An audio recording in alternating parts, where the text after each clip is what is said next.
Hi, everyone. I'm Elise Jones, a member of the Relief Society presidency in the New London, Connecticut stake of the Church of Jesus Christ of Latter-day Saints. I'm coming to you as we enter the fourth week of social distancing during the worldwide COVID-19 pandemic. Lots of emotions can run through our minds these days. If you're feeling fear, uncertainty, deprivation, pain, sorrow, frustration, disappointment, grief, or numbness, you're not alone. In these times, it can seem like life is imploding and you don't know what to do.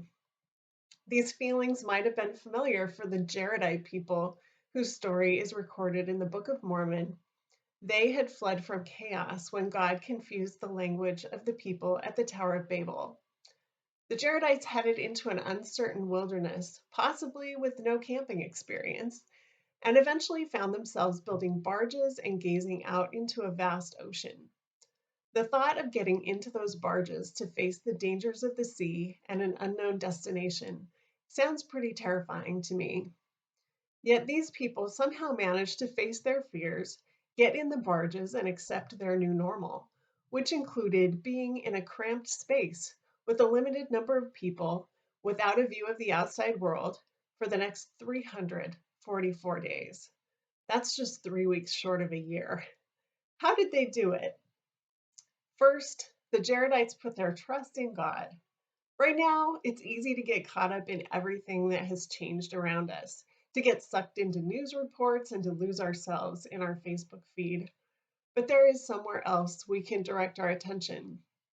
As the Jaredites prepared to cast themselves into the sea, the brother of Jared expressed their confidence in God.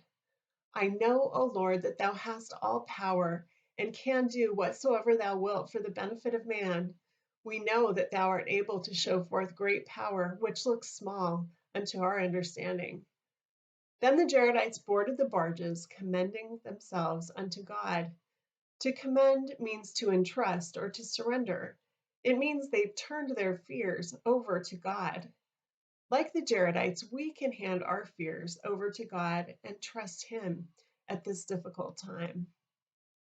Second, the Jaredites prayed for deliverance.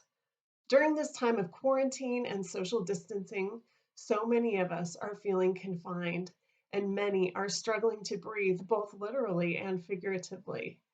The Jaredites could relate to this. Many times during their voyage, their barges were submerged and the people were literally in danger of not being able to breathe. What did they do? We read that when they were encompassed about by many waters, they did cry unto the Lord.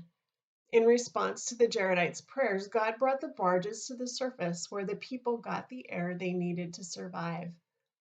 Is our natural inclination when we are constrained, frustrated, afraid, disappointed, or lonely to turn to God? Do we believe He can bring us comfort and relief? The answers to our prayers might not eliminate our challenges and they might not come right away, but they can help us regain our footing and keep us going during these difficult times. Third, the Jaredites gave thanks. It's easy to imagine how grateful we will feel to have this pandemic behind us and to get back to business as usual. As we might expect, when the Jaredites arrived at the Promised Land, they were overcome with gratitude. But these people didn't wait to rejoice until they had been delivered. While on the barges, they sang praises to the Lord and thanked and praised Him all the day long.